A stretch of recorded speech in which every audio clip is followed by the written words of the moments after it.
Abu Bakr and Umar and Uthman were enemies of Hazrat Ali. Would Hazrat Ali have named his own sons after them? کہ دل و مسجد ہیں دونوں گھر خدا کے، مگر فرق ہے اتنا کہ یہ تعمیر ہے تیری اور وہ تعمیر ہے اس کی. Islam was born into challenges. ذالک الکتاب لا ریب فیہ، اللہ فرماتے ہیں میں نے قسمیں اٹھا کر کہا کہ یہ کتاب سچی ہے جو تمہاری جھولی میں ہے. جو اللہ کا حکم آ جائے تو وہاں ایک مسلمان کا کام یہ ہے کہ بس یہ اللہ کا حکم ہے، میری سمجھ میں آئے یا نہ آئے، ہر حال میں اس کے اوپر عمل کرنے کا پابند ہوں.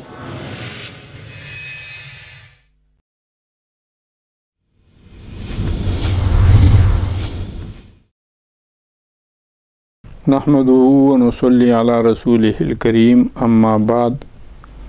اعوذ بالله من الشيطان الرجيم بسم الله الرحمن الرحيم وما ارسلناك الا كافة للناس بشيرا ونذيرا صدق الله العظيم. حضور اکرم صلی اللہ علیہ وسلم کو اللہ جل شانہ نے جو رسالت کا فریضہ انجام دینے کے لیے مقرر فرمایا، تو حضور اکرم صلی اللہ علیہ وسلم کی نبوت، یہ نبوت جو ہے یہ عام بھی ہے اور تام بھی ہے. عام کا مطلب یہ ہے کہ کافۃ للناس ہے، دنیا کے اندر جتنی مخلوق حضور سرور کائنات صلی اللہ علیہ وسلم کے زمانے میں موجود تھی ان تمام کے لیے بھی ہے، اور حضور سرور کائنات صلی اللہ علیہ وسلم کے بعد سے دنیا کے آخری انسان تک تمام کے لیے حضور اکرم صلی اللہ علیہ وسلم کی نبوت ہے. یہ تو ہے عام کا معنی کہ حضور اکرم صلی اللہ علیہ وسلم کی نبوت عام ہے. پھر اس میں کوئی استثناء نہیں ہے، چھوٹا ہے، بڑا ہے، مرد ہے، عورت ہے، کائنات کے اندر جو بھی فرد ہے اس تک حضور اکرم صلی اللہ علیہ وسلم کی نبوت اور رسالت کی بات پہنچے تو اس کو اس پر ایمان لانا یہ ضروری. اور تام کا مطلب یہ ہے کہ حضور اکرم صلی اللہ علیہ وسلم کی نبوت اور آپ کی شریعت یہ مکمل ہے. آپ کے نبوت کے بعد کسی اور نبی کی آنے کی گنجائش نہیں ہے. نہ کوئی نبی آ سکتا ہے، نہ رسول آ سکتا ہے، اور نہ ہی ان کے لیے کوئی جگہ بنتی ہے کہ وہ آئیں اور اس جگہ کو پر کر لیں. حضور اکرم صلی اللہ علیہ وسلم کے ایک ارشاد مبارک کا مفہوم ہے کہ میری اور گزشتہ انبیاء کرام علیہم الصلاۃ والسلام کی مثال اس طریقے سے ہے جیسے کہ ایک خوبصورت عمارت جو ہے وہ بنی ہوئی ہو اور اس میں صرف ایک اینٹ کی گنجائش ہو، ایک اینٹ کی جگہ جو ہے وہ اس کے اندر ہو. تو فرمایا کہ جب کوئی دیکھنے والا آتا ہے تو وہ دیکھتا ہے کہ بہت ہی خوبصورت عمارت ہے، بہت خوبصورت منزل بنی ہوئی ہے، لیکن ایک اینٹ کی جگہ ہے، خالی ہے. وہ تعجب کرتا ہے کہ عمارت بڑی خوبصورت ہے لیکن اینٹ کی جگہ پتہ نہیں کیوں خالی چھوڑی گئی. حضور صلی اللہ علیہ وسلم نے فرمایا کہ میں نے آ کے اس عمارت کی اس ایک اینٹ کی جگہ مکمل کر دی، لہٰذا اب جو ہے وہ اس سلسلے کے اندر گنجائش نہیں ہے کہ کوئی اور آئے اور وہ اس میں کچھ کارنامہ دکھا سکے، اس لیے کہ اس میں کچھ اور کام کرنے کی ضرورت اب ہے ہی نہیں. اس لیے نبی اکرم صلی اللہ علیہ وسلم کو جو رسالت کا فریضہ اللہ کریم نے دیا تو وہ عام بھی ہے اور تام بھی. اب حضور اکرم صلی اللہ علیہ وسلم نے اپنے زندگی مبارک میں اس کی عمومیت پر عمل کیا. آپ نے اپنی دعوت کا انحصار جو ہے وہ صرف قریش یا عرب یا مکہ مکرمہ والے یا مدینہ طیبہ والوں پر نہیں رکھا، بلکہ جہاں تک انسانی وسائل کی رسائی ہو سکتی تھی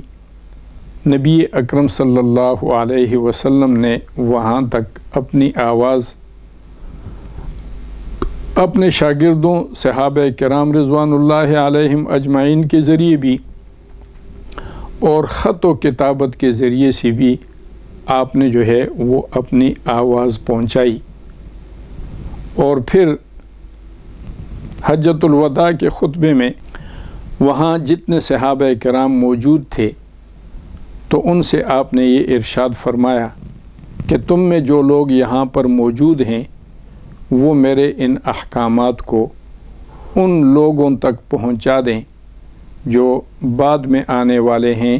یا جو یہاں پر موجود نہیں ہیں، غائب ہیں اس وقت، تو ان تک جو ہے میرے اس احکامات کو، میرے کلام کو پہنچا دیں. حضور اکرم صلی اللہ علیہ وسلم نے اپنی زندگی مبارک میں اپنی دعوت کو عام کرنے کی جو سعی فرمائی ہے تو اس میں ایک مستقل باب آپ کی سیرت طیبہ کا وہ خطوط ہیں جو آپ نے مختلف ممالک کے بادشاہوں کو لکھے. اس میں 2 خط جو ہیں وہ بہت مشہور ہیں. ایک خط آپ نے ایران کے شہنشاہ کسریٰ کو لکھا تھا اور ایک آپ نے جو ہے روم کے بادشاہ ہرقل کو لکھا تھا، اور ایک آپ نے جو ہے وہ مصر کے اسی طریقے سے حبشہ کے بادشاہ نجاشی کو، یمن کے بادشاہوں تبعوں کو، ان تمام کو نبی اکرم صلی اللہ علیہ وسلم نے خطوط لکھے. اس میں تفصیلی خط اور اس کا تفصیلی جو ہے وہ سوال و جواب یہ ہرقل کے خط میں جو ہے روم کا جو بادشاہ تھا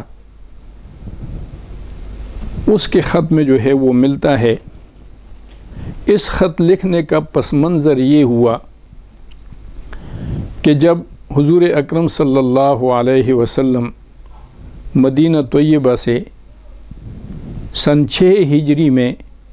عمرہ کرنے کے لیے 1500 صحابہ کرام یا 1400 یہ لے کر تشریف لائے مکہ مکرمہ کی طرف، تو یہاں حدیبیہ کے مقام پر پہنچ کر مشرکین مکہ نے، قریش نے نبی اکرم صلی اللہ علیہ وسلم کو مکہ مکرمہ میں داخل ہونے اور عمرہ کرنے کی سعادت سے جو ہے انکار کیا کہ ہم آپ کو مکہ میں داخل نہیں ہونے دیں گے. حضور اکرم صلی اللہ علیہ وسلم کی اونٹنی مبارک جو ہے وہ بھی حدیبیہ کے میدان میں بیٹھ گئی، وہ بھی کسی طریقے سے اٹھنے کا نام نہیں لے رہی. تو کچھ دن یہاں ہوئے اور پھر مشرکین کے طرف سے، قریش کے طرف سے وفود آنے شروع ہوئے اور پھر کچھ شرائط طے کر کے تو وہ صلح ہوئی، اور اس میں ایک شرط یہ تھی کہ اس سال آپ لوگ عمرہ نہیں کرو گے، اور ایک شرط یہ تھی کہ 10 سال تک جو ہے ہم لوگ آپس میں لڑائی نہیں لڑیں گے. اب یہ مدت جو ہے یہ طے ہو گئی. اب اس میں جو ہے اس مدت کے اندر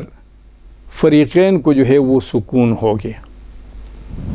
تو مشرکین مکہ کے لیے پہلے جو ہے راستے بڑے پرخطر تھے اور وہ نقل و حرکت نہیں کر سکتے تھے. اسی طریقے سے مسلمانوں کے لیے بھی مشکلات تھی کہ وہ بھی نقل و حرکت جو ہے وہ نہیں کر سکتے تھے، کہیں باہر نہیں جا سکتے تھے. اب یہ مدت جو ہے جب طے ہو گئی تو سن 7 ہجری کے ابتدا میں حضور اکرم صلی اللہ علیہ وسلم نے مختلف ممالک کے سربراہوں کو، بادشاہوں کو خطوط لکھی، اور اس میں ایک خط جو ہے جس کے مندرجات پیش کرنے مقصود ہیں، وہ حضور اکرم صلی اللہ علیہ وسلم نے روم کے بادشاہ ہرقل کو لکھا۔ حضرت دحیہ کلبی رضی اللہ تعالی عنہ حضور اکرم صلی اللہ علیہ وسلم کے جلیل القدر صحابی ہیں، ان کو آپ نے وہ خط مبارک دیا۔ وہ بصرہ کے سربراہ کے پاس گئے اور اس کے ذریعے سے وہ خط جو ہے وہ ہرقل کو پہنچانا مقصود تھا۔ ہرقل یعنی روم اور فارس، ایران اور روم جو ہے ان کے آپس میں چپکلش تھی، لڑائیاں ہوتی تھیں۔ تو سن 2 ہجری کے اندر روم نے فارس پر فتح حاصل کی تھی، اور ہرقل نے یہ نظر مانی تھی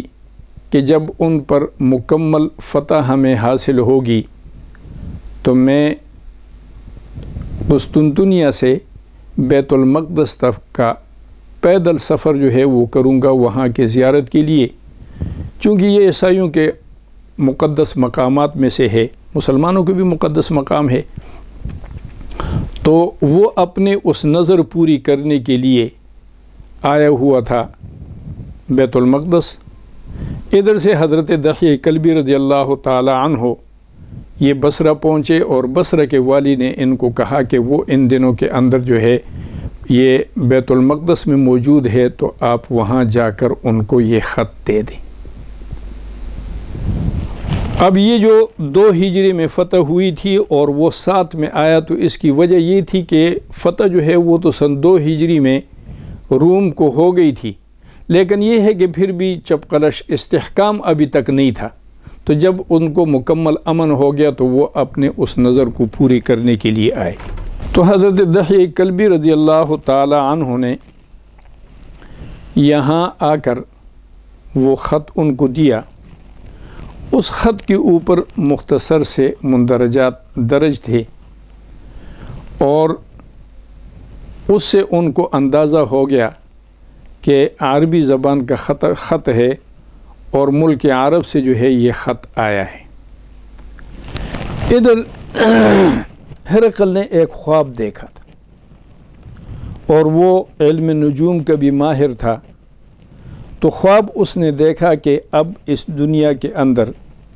ایسے لوگوں کی حکومت اور اقتدار جو ہے وہ آنے والا ہے جو لوگ ختنے کرتے ہیں۔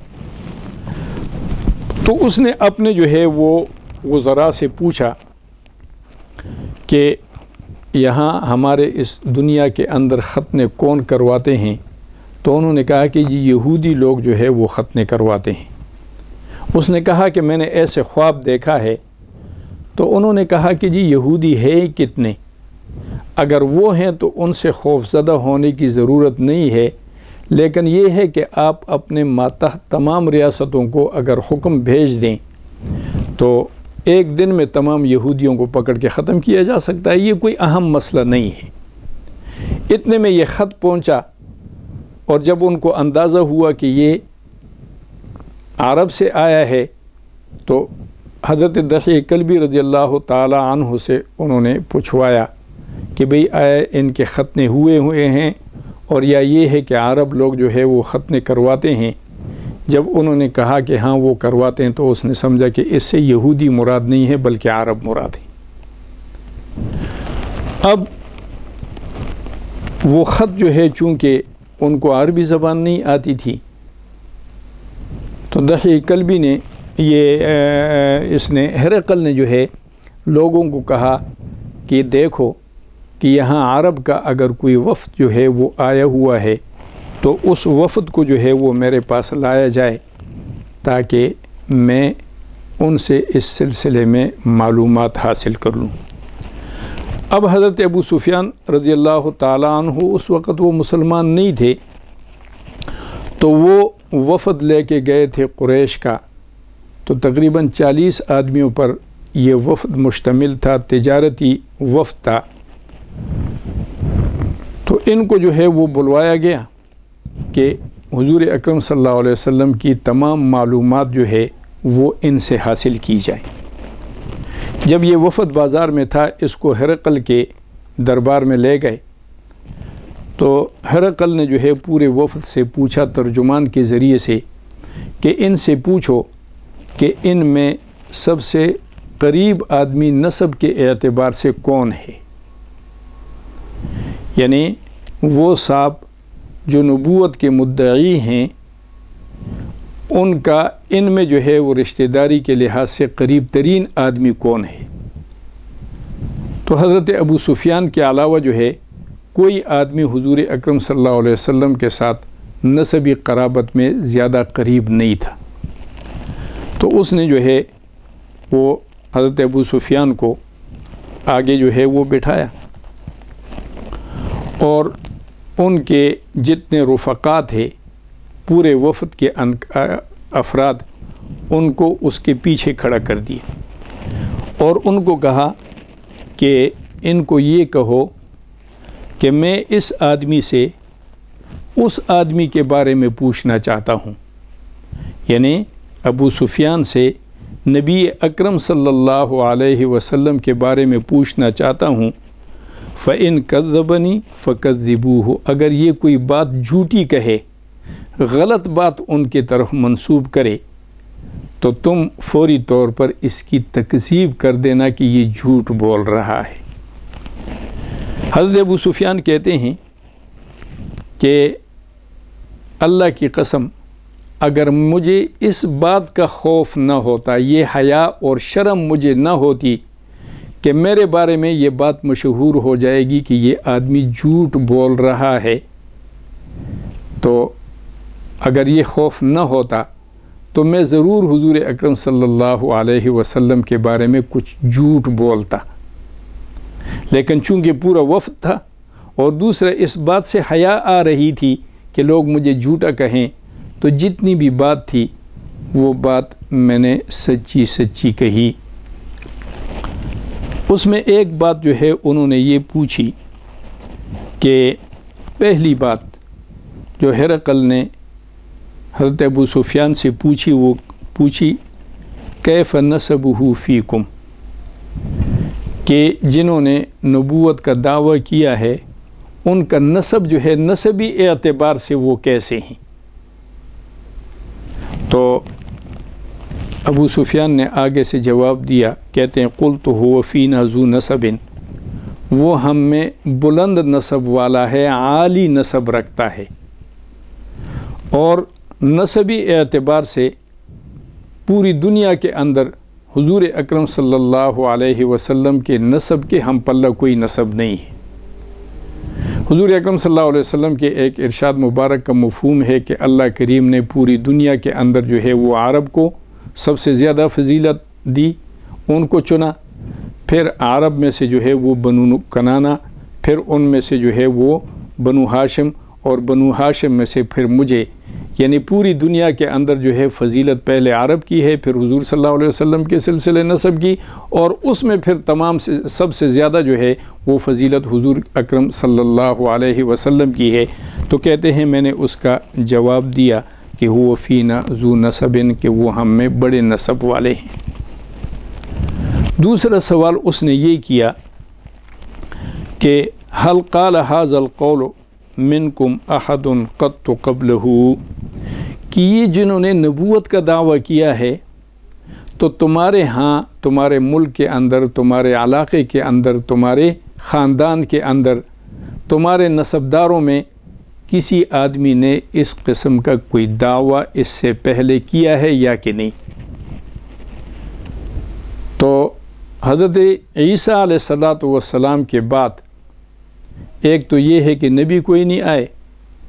اور دوسرے یہ ہے کہ کسی آدمی نے یہ دعویٰ جھوٹا بھی نہیں کیا، اور پھر خصوصاً جو ہے وہ اس نسب، ظاہر ہے ایک پاکیزہ نسب ہے، ایک پاکیزہ جو ہے وہ سلسلہ ہے، تو اس میں تو قطعاً کسی نے نہیں کیا۔ تو حضرت ابو سفیان نے جواب دیا، کہتے ہیں کہ میں نے کہا اللہ، ہمارے ہاں ایسا دعویٰ، نبوت کا دعویٰ کسی آدمی نے اس سے پہلے نہیں کیا۔ تیسرا سوال اس نے یہ کیا کہ فَهَلْ كَانَ مِنْ آبَائِهِ مِنْ مَلَكٍ، کیا اس کے آباء و اجداد میں کوئی بادشاہ گزرا ہے کہ اس نے اس علاقے پر، اس قوم پر انہوں نے حکمرانی کی ہو،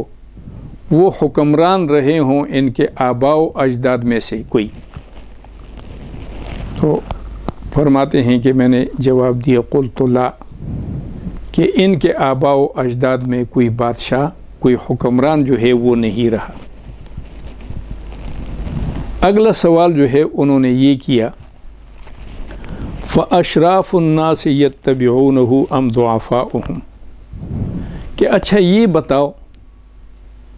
کہ ان کے پیروکار جو ہیں وہ بڑے لوگ ہیں، سردار قسم کے لوگ، مالدار لوگ، اشراف، شرفا جن کو کہا جاتا ہے، کیا اس قسم کے لوگ جو ہے وہ ان کے پیروکار ہیں، یا یہ ہے کہ کمزور لوگ جن کو معاشرے کے اندر گرا پڑا جو ہے وہ تصور کیا جاتا ہے، ان کی کوئی اہمیت نہیں ان کو دی جاتی، ایسے لوگ جو ہے وہ ان کے پیروکار ہیں؟ تو حضرت ابو سفیان کہتے ہیں قلت بل ضعفاؤکم، میں نے کہا کہ نہیں، ان کے پیروکار جو ہے وہ بڑے لوگ نہیں ہیں، سردار نہیں ہیں، چودھری قسم کے لوگ نہیں ہیں، نواب اور وڈیرے نہیں ہیں، بلکہ جو معاشرے کے اندر، ہمارے معاشرے میں، ہمارے شہر میں، ملک کے اندر جو کمزور لوگ ہیں وہ ان کے پیروکار ہیں۔ انہوں نے اگلا سوال کیا کہ اچھا یہ بتاؤ ایزیدون ام ینقصون، کیا دن بدن ان کی تعداد جو ہے وہ بڑھتی جا رہی ہے، ام ینقصون، یا وہ کم ہو رہے ہیں؟ تو کہتے ہیں بل یزیدون، وہ دن بدن ان کی تعداد جو ہے وہ بڑھتی جا رہی ہے۔ اگلا سوال انہوں نے کیا فَهَلْ يَرْتَدُّ أَحَدٌ مِّنْهُمْ سَخْطَةً لِدِينِهِ بَعْدَ أَنْ يَدْخُلَ فِيهِ، کہ کیا ان کے دین میں کسی کو داخل ہونے کے بعد ناراض ہو کر اس کو یہ دین چھوڑنا پڑا ہے، کسی نے اس دین کو چھوڑا ہے یا نہیں؟ تو کہتے ہیں قلت لا، میں نے کہا کہ جو بھی ایک دفعہ چلا جاتا ہے تو وہ اس دین کو چھوڑتا نہیں ہے، پھر اس سے پھرتا نہیں ہے، مرتد نہیں ہوتا ہے۔ اگلا سوال اس نے یہ کیا کہ فَهَلْ كُنْتُمْ تَتَّهِمُونَهُ بِالْكَذِبِ قَبْلَ أَنْ يَقُولَ مَا قَالَ، کہ اس بات کے کہنے سے پہلے کبھی تم نے اس کو جھوٹ پر متہم کیا ہے، یعنی انہوں نے کبھی جھوٹ بولا ہو اس بات کہنے سے پہلے، ان کی ماضی کی جو اتنی زندگی ہے کبھی جھوٹ انہوں نے بولا ہے؟ تو کہتے ہیں قلت لا، میں نے کہا کہ نہیں، کبھی انہوں نے جو ہے وہ جھوٹ نہیں بولا ہے۔ اگلا سوال اس نے یہ کیا کہ فَهَلْ يَغْدِرُ، کیا وہ وعدے کی خلاف ورزی کرتا ہے؟ تو قلت لا، میں نے کہا کہ نہیں، وعدے کی خلاف ورزی نہیں کرتا، لیکن وَنَحْنُ مِنْهُ فِي مُدَّةٍ لَا نَدْرِي مَا هُوَ فَاعِلٌ فِيهَا، کہ اب ہمارا ان کے ساتھ ایک معاہدہ ہے اور اس مدت کے اندر ہم ہیں، یہ اب علم نہیں ہے کہ وہ اس معاملے میں ہمارے ساتھ کیا کرتا ہے، اس عہد کی پاسداری کرتا ہے یا نہیں کرتا ہے، اس کا علم نہیں ہے۔ یہ جملہ کہنے پر ابو سفیان کہتے ہیں کہ حضور اکرم صلی اللہ علیہ وسلم کے بارے میں جتنی باتیں جو ہے وہ انہوں نے پوچھی، تو سوائے اتنی بات داخل کرنے کے کہ پتہ نہیں آئندہ ہمارے ساتھ کیا کرتا ہے، ابھی کوئی پتہ نہیں ہے، تو اس سے زیادہ میرے پاس گنجائش نہیں تھی کہ آپ کے شان مبارک کی تنقیص میں کوئی جملہ کہہ سکوں، بس اتنی بات کہ پتہ نہیں آئندہ ہمارے ساتھ کیا کرے گا، کوئی پتہ نہیں، ابھی تو معاہدہ ہمارا ہوا ہے۔ اگلا سوال اس نے کیا کہ فَهَلْ قَاتَلَكُمْ، کیا تمہاری اور ان کی لڑائی ہوئی؟ تو میں نے کہا ہاں لڑائی ہوئی ہے، اس نے کہا کہ لڑائی کا نتیجہ کیا رہا؟ تو انہوں نے کہا کہ لڑائی کا نتیجہ رہا کہ کبھی جو ہے وہ ہم غالب آتے ہیں اور کبھی وہ غالب آتے ہیں، تو اس طریقے سے جو ہے ہماری لڑائیاں جو ہے وہ چلتی رہتی ہیں۔ یہ ایک طرفہ جو ہے وہ بات تھی جو حضرت ابو سفیان نے، جو اس وقت مسلمان نہیں تھے اور مشرکین کی طرف سے وہی اس وقت جو ہے وہ بڑے سردار تھے، انہوں نے